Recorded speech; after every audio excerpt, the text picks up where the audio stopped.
So, good evening, student. Today we are learn about the pectoral girdle or shoulder, right? Then after we are learn about the scapula, इनका structure और function के बारे में हम anatomy और physiology के बारे में समझेंगे। तो यहाँ पर हमने दो डायग्राम लिए हैं, हम इनके बारे में समझ लेते हैं। ओके, फर्स्ट वन हमने यहाँ पर लिया है हमारा स्केपुला, राइट। आपको जो ऊपर की बॉर्डर दिख रही है प्रोसेस, ये हमारी कौन सी सुपीरियर बॉर्डर है, superior border of the scapula. उसके बाद आपको मिड लाइन में यहाँ पर दिख रही है ये हमारी medial border of scapula. Then बीच में आपको क्या दिखेगा, इस सब स्केपुलर फोसा, राइट। उसके बाद फिर नीचे की तरफ आपको जो ट्रायंगल दिख रहा है, एक एंगल टाइप का दिख रहा है, वो इंफीरियर एंगल। उसके बाद आप थोड़ा सा ऊपर जाएंगे, वहां पर हमने उसको नेक ऑफ स्केपुला बोला है। और आपको एक फोसा लाइक स्ट्रक्चर दिख रही होगी, यहाँ पर एक कैविटी दिख रही है, ये कौन सी हमारी क्रेकेनोइड फोसा। उसके थोड़े से ऊपर जहाँ पर हमारी पेक्टोरल बोन है वो ज्वाइंट होती है आकर के, उसका ग्लेनोइड फोसा, राइट। उसके बाद एक प्रोसेस टाइप की होती है, एक उभरा हुआ स्ट्रक्चर, उसको हमने क्या नाम दिया, एक्रोमियम फोसा। उसका नोच, नोच बोले तो थोड़ा सा आपका डिस्टेंडेड स्ट्रक्चर होती है, उसको हमने क्या बोला यहाँ पर, नोच। तो ये उसके नोच हमारी स्केपुला की। उसके बाद जो हमारा शोल्डर जॉइंट अटैच होता है वो ग्लेनाइड फोसा है, ग्लेनाइड कैविटी है। उसके बाद जो हमारी क्लेविकल बोन आके जॉइंट होती है, वो कौन सा है हमारा, स्केपुला और क्लेविकल के बारे में हम यहाँ पर पढ़ने वाले हैं, है ना। तो हमने देखा भाई कौन सा नोच, हाँ एक्रोमियम प्रोसेस पे क्या हो रहा है, हमारी क्लेविकल का जो लेटरल एंड है वो एक्रोमियल एंड है, वो आकर के यहाँ पर ज्वाइंट होता है। इसके लिए हमने क्या नाम दिया इसका, एक्रोमियल प्रोसेस। ओके, इसका हमने फिर इसके बाद हमने क्लेविकल का स्ट्रक्चर लिया, एक हमारा ऊपर वाला एंटीरियर है, नीचे वाला पोस्टीरियर व्यू है। एक्रोमियल प्रोसेस का एक्सटर्नल व्यू है और ये इसका एक्सटर्नल इंटरनल व्यू, राइट। तो हमने यहाँ पर दो इसके व्यू देख लिए। चलिए अभी हम आगे इनको समझ लेते हैं प्रॉपर। पेक्टोरल और shoulder girdle attach the bone of the upper limb to the axial skeletal. Each pectoral girdle consists of clavicle and scapula. Each pectoral girdle किससे मिलकर के बना हुआ होता है हमारा, each pectoral girdle consists of scapula और clavicle। किससे, स्केपुला और क्लेविकल, ये दोनों को मिला के क्या बना हमारा, pectoral girdle, right. Each clavicle हम क्या बोलते हैं, कॉलर बोन और beauty bone. Each clavicle collar bone in male, beauty bone in female. Okay, each clavicle collar bone is cylinder as shape and lies horizontally across the anterior part of the thorax superior to the ribs। Anterior part of हमारे thorax vertebra के लाइस होती है, ठीक है, पीछे की तरफ, और superior of the ribs cage के किधर होती है, ये सुपीरियर की तरफ होती है, राइट। और एंटेरियर होती है किसके, हमारे थोरेक्स के चेस्ट कैविटी के, ठीक है, आगे की तरफ एंटीरियर हो रही, ठीक है। यहाँ पर आप देख सकते हो। नंबर ऑफ पेयर की बात की जाए, नंबर की बात की जाए तो 2 होती है, राइट और लेफ्ट साइड। क्लेव शोल्डर और हमारी जो ये हमारी स्केपुला वो भी 2 होती है। ये किसके अंदर आ जाती है, हमारी फ्लैट बोन के अंदर, और ये आ जाती है हमारी लॉन्ग बोन के अंदर, ठीक है। कौन सी बोन में आ जाती है स्केपुला, हमारी फ्लैट बोन में, और क्लेविकल आती है हमारी लॉन्ग बोन में। और जो मोस्ट ऑफ द फ्रैक्चर होता है, कॉमनली ज़्यादा फ्रीक्वेंट फ्रैक्चर होता है, वो हमारी क्लेविकल की मिड पीस में होता है, इसके बॉडी में होता है, राइट। और इसमें ऑपरेट की भी आवश्यकता नहीं पड़ती है, बाय डिफॉल्ट जुड़ जाता है, क्योंकि इसमें इतना मूवमेंट नहीं होता, फिक्स बोन में भी ये रहती है, ठीक है। चलिए आगे समझ लेते हैं हम इसके बारे में। ये एस शेप की होती है, राइट, सिलेंड्रिकल होती है, एस शेप, और लाइस किस तरीके से, हॉरिजॉन्टल, ये हमारी बॉडी पर होती है, ठीक है। The ADL or sternal end is rounded and articulate with the manubrium of the sternum। जो इसका एंडियल एंड है, लास्ट वाला जो एंड एज है वो स्टर्नल एंड होता है, राउंडेड होता है और आर्टिकुलेट करता है किस पे, हमारे मैन्यूब्रियम ऑफ द स्टर्नम। हमने मैन्यूब्रियम ऑफ स्टर्नम देखा था, तो एक तो हमारा कहाँ पर लाइस कर रहा है, कहाँ पर आके एंड हो रहा है, हमारी एक्रोमियम प्रोसेस पे स्केपुला का आउटर साइड, और दूसरा कहाँ पर स्टर्नम का जो आपका एंड है वहां पर ये लाइस कर रहा है, वहां पर अटैच हो रहा है। कहाँ पर हो रहा है, स्टर्नम और इस ज्वाइंट को manubrium of the sternum, sternum का हमने मैन्यूब्रियम देखा था, ऐसा उसका disc like handle like structure था, ठीक है ना, वहां पर आके अटैच हो रहा है। ओके, उसके बाद हमने फिर नेक्स्ट यहाँ पर है, इस ज्वाइंट को क्या बोल रहे हैं हम, स्टर्नोक्लेविकुलर ज्वाइंट। ये जो ज्वाइंट बना रहा है उसको हमने कह दिया स्टर्नोक्लेविकुलर ज्वाइंट। जैसे कि ये है फई, अब ये ज्वाइंट यहाँ बना रहा है, यहाँ पर हमने देखा था हमारा इस तरीके से एक मैन्यूब्रियम का स्ट्रक्चर था, राइट। ठीक है, जस्ट सपोज दैट, तो ये मैन्यूब्रियम के यहाँ पर आके जोड़ रहा है, इसको हम क्या बोल रहे हैं, हेड ऑफ द मैन्यूब्रियम के हेड पे जो जुड़ रही जो प्रोसेस, वो कौन सा, स्टर्नो मैन्यूब्रियम ज्वाइंट। कौन सा ज्वाइंट हमारा, स्टर्नो क्लेविकुलर ज्वाइंट, क्लेविकल को जोड़ रहा है और स्टर्नम के हेड को जोड़ रहा है, तो हमने इस ज्वाइंट का नाम दिया sterno clavicular joint.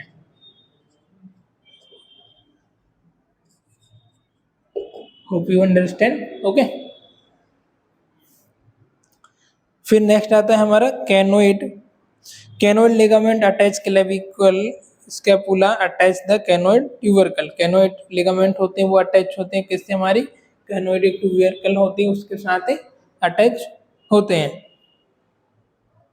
On the inferior surface of the lateral end there is impression for the costoclavicular ligament attach the clavicle first rib. जो कोस्टोक्लेविकुलर लिगामेंट है वो किससे अटैच होता है, हमारी first attach clavicle and first rib, clavicle से attach होता है और फर्स्ट रिब से अटैच होता है। कौन सा, कुछ लिगामेंट भी यहाँ पर होते हैं, प्रेजेंट होते हैं, जो कि हमारे कोस्टोक्लेविकुलर का जो लिगामेंट है वो किससे अटैच होता है, हमारी फर्स्ट रिब से और क्लेविकल से। ठीक है, clavicle fracture, the clavicle is one most of the clavicle is one of most frequent broken bone, one of the most frequent bone है, ये फ्रैक्चर हो जाती है बार बार, ये बोन हमारी फ्रैक्चर होती है। the clavicle mid region is the most frequent fracture site, mid region जो है इसका most frequent fracture site है, जैसा कि मैंने अभी बताया था। fracture site because the junction of two curve in the weakest point of clavicle. यहाँ क्या होता है, टू कर्व का जंक्शन हो रहा है, दोनों कर्व आकर के मिल रही है, तो ये पॉइंट क्या हो जाता है, वीकनेस हो जाता है, वीक पॉइंट हो जाता है, राइट। इसकी वजह से जैसे इस पे थोड़ा सा प्रेशर पड़ा और ये फ्रैक्चर हो जाता है। Even compression of the clavicle often cause damage to the median nerve lying between the clavicle and the second rib. इसकी वजह से, फ्रैक्चर होने की वजह से जो मीडियन नर्व है उसमें भी फ्रैक्चर हो जाता है। जो मीडियन नर्व है वो कहाँ पर प्रेजेंट होती है, क्लेविकल के मिड में और रिब्स के वहाँ पर, राइट। ये हो गया ऑल अबाउट हमारा स्कैपुला बोन के बारे में। इतना कुछ इसमें कॉम्प्लिकेटेड नहीं था, इजी था, सिंपल वर्ड में मैंने आपको बता दिया है। उसके बाद आ जाती है हमारी स्कैपुला। स्कैपुला के बारे में समझ लेते हैं। ईच स्कैपुला शोल्डर, इसको हम क्या बोलते हैं, शोल्डर ब्लेड भी बोल सकते हो आप, another name of the scapula shoulder blade. Okay, shoulder blade is large triangular flat bone situated in the superior part of the posterior thorax. कैसी बोन होती है, लार्ज ट्रायंगुलर फ्लैट बोन। इसको हम अभी रफ कर देते हैं।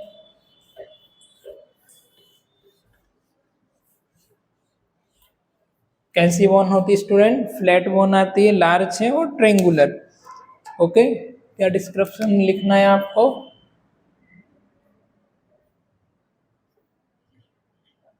लार्ज फर्स्ट, ट्रायंगुलर और फ्लैट, और कुछ भी आएगा, लार्ज हो गई, ट्रायंगुलर हो गई और आपकी फ्लैट बोन हो गई।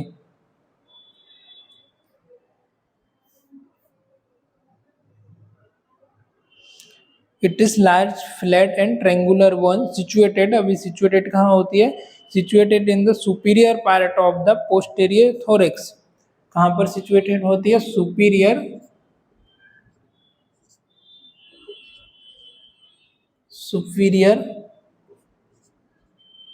Part of the thorax, right, situated superior part of the thorax, जो आपके थोरेक्स कैविटी है उसके सुपीरियर पार्ट में सिचुएटेड होती है, किस side, posterior side, posterior thorax, part of the posterior thorax between the level of second and seventh ribs, level कौन सा आ रहा है यहाँ पर हम देखेंगे, हमारी between second and seventh ribs, okay, ये हमारी कौन सी रिब्स आ गई, सेकंड रिब्स, और लास्ट में हमारी कौन सी, सेवंथ रिब्स, इसके बीच में सिचुएटेड होती है ना, इधर से हमारा स्टर्नम आ गया, तो किधर सिचुएटेड होती है, बिटवीन 7 एंड 6 रिब्स, 7 सेकंड और सेवंथ रिब्स के बीच में सिचुएटेड होती है। बात की जाए तो ट्रेंगुलर शेप होती है, समोसा का जैसा ट्रेंगुलर शेप होता है, लार्ज होती है, फ्लैट बोन होती है, ये इसका डिस्क्रिप्शन है। सिचुएशन इसका एनाटॉमिकली देखा जाए तो superior part of the thoracic backward में होती है, पोस्टीरियर में होती है, superior part of the posterior thorax, okay, anatomically level है इसका सेकंड से सेवंथ रिब्स के between. A prominent rise the spine run diagonally across the posterior surface of the flattened triangular body of the scapula. Trigger the lateral end of the spine project as flattened expanded process called the acromion process. अभी जो lateral process है वो कौन सी process, इसकी एक्रोमियम process, right, lateral and है इसका, और जो फ्लैट एंड है, लार्ज एंड है, उसको हमने कहते हैं एक्रोमियम process.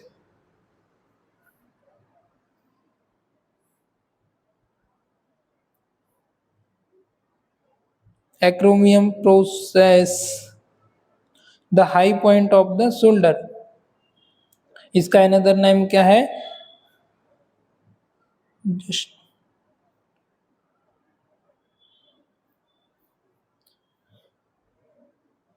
the lateral end of the spine project as flattened expanded process called the acromion, the high point of the shoulder। यहाँ पर आपको दिख रहा है लेटरल और जो एंड पॉइंट है, यहाँ पर एक बन रहा है लेटरल पॉइंट एंड पॉइंट उभरा हुआ स्ट्रक्चर, इसको क्या नाम दिया, एक्रोमियम प्रोसेस। वो जो एंड पार्ट होता है शोल्डर से अटैच करने का काम करता है, और क्लेविकल बोन आती है उसको भी यहाँ पर अटैच करता है, दोनों का ज्वाइंट करता है, दोनों का जंक्शन बनाता है, राइट, इज इट क्लियर। फिर नेक्स्ट आता है inferior to the acromion is shallow depression glenoid cavity except the head of the humerus to form a glenohumeral joint। इसका जो लेटरल एस्पेक्ट है उसमें क्या होता है, एक कैविटी बनाती है, एक फॉर्म बनाती है, right, ball and socket joint का, जो क्या करता है, हमारी ह्यूमरस का हेड है, ह्यूमरस का बॉल है, उसको एक्सेप्ट करने का काम करता है। अब इस जॉइंट को हमने यहाँ पर क्या नाम दिया स्टूडेंट,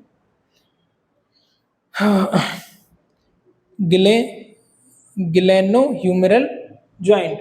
क्यों नाम दिया, क्योंकि एक ग्लेनस प्रोसेस है उसको अटैच कर रहा है ग्लेनोइड फोसा को, इसलिए इस जॉइंट को हमने क्या नाम दिया, ग्लेनोह्यूमरस जॉइंट। और ह्यूमरस की जो बोन उसको एक्सेप्ट कर रहा है उसके हेड को, तो इसको हमने नाम दिया ग्लेनोह्यूमरस जॉइंट। आया समझ बेटा, क्यों ग्लेनोह्यूमरस जॉइंट पड़ा, एक तो ह्यूमरस का हेड को एक्सेप्ट कर रहा है, और यहाँ पर ग्लेनोइड फोसा है, ग्लेनोइड कैविटी है, right, ग्लेनो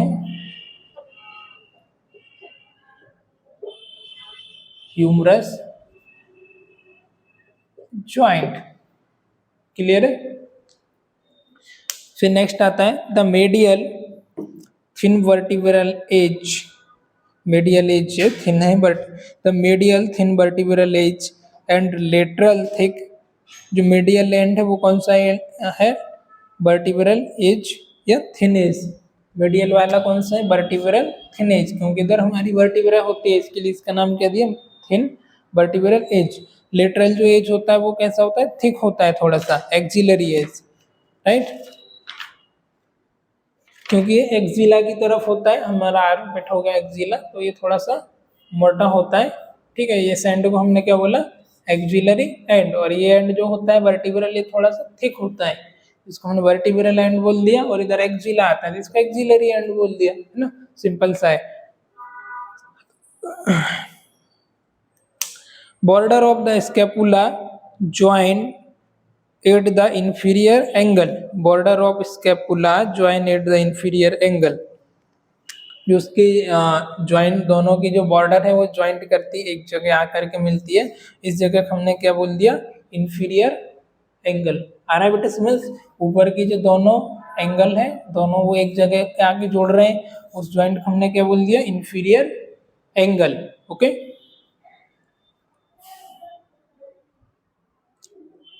the superior border edge joint the medial border superior angle।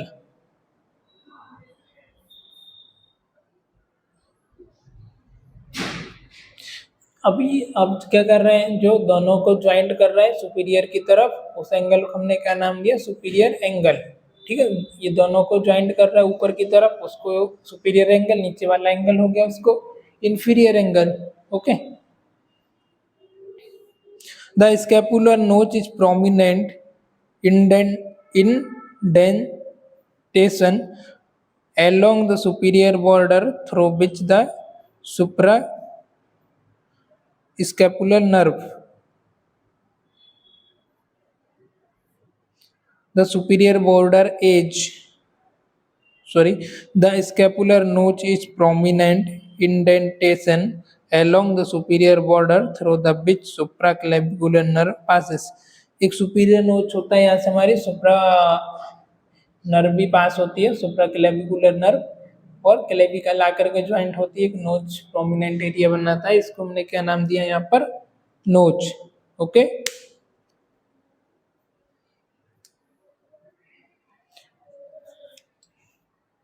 the tendon of muscles and ligament attached to the cracnoid process a projection of the anterior surface of the lateral end of the superior border of scapula।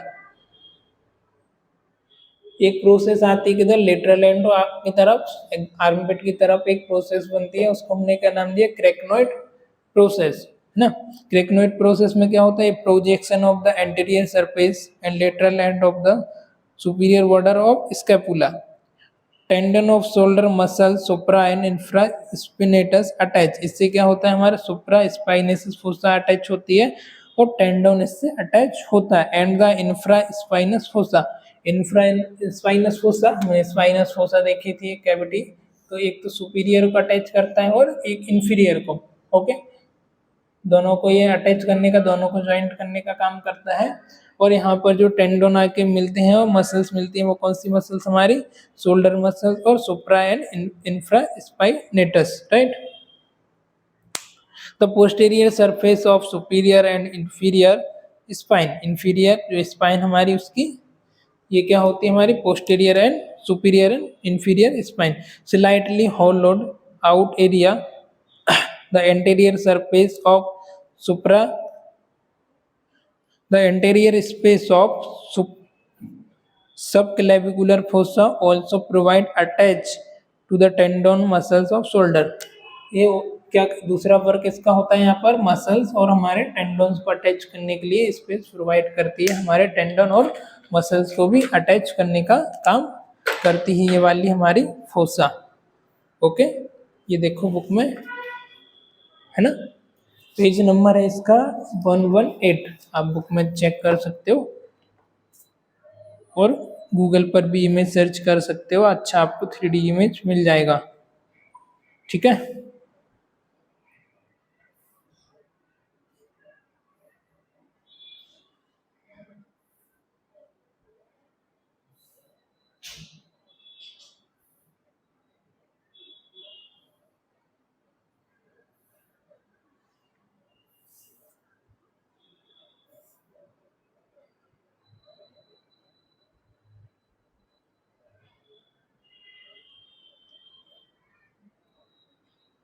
ये देखो बेटा इस तरीके से attach होती है ना।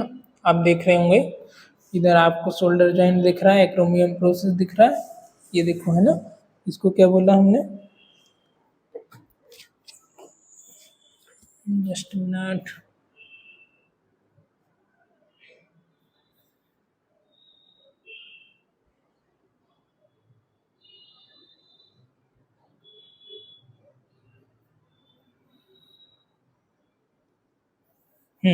एक्रोमियम acromion clavicular joint, इस जॉइंट को बोला जो एक्रीमियम को और क्लेविकल को जॉइंट कर रहा है, उसका क्लेविकल कोलाबोरेशन है ना। उसका नीचे हमारी ह्यूमरस बोन आ जाती है। मस्कुलर स्ट्रक्चर अभी देख लेते हैं हम।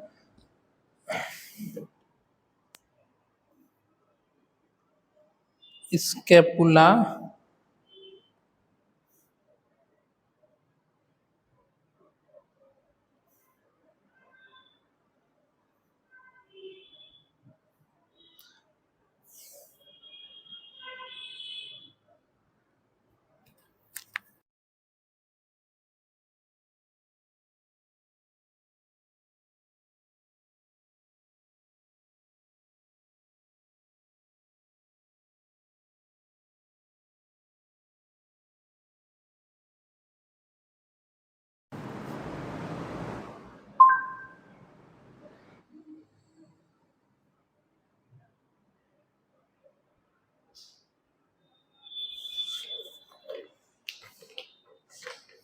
ओके आज का लेक्चर आप लोगों को समझ आया होगा, होप यू अंडरस्टैंड। कुछ भी आपको डाउट हो तो आप कमेंट कर सकते हो कमेंट बॉक्स में, है ना। तो कल के लेक्चर में हम उस चीज़ को कवर कर लेंगे।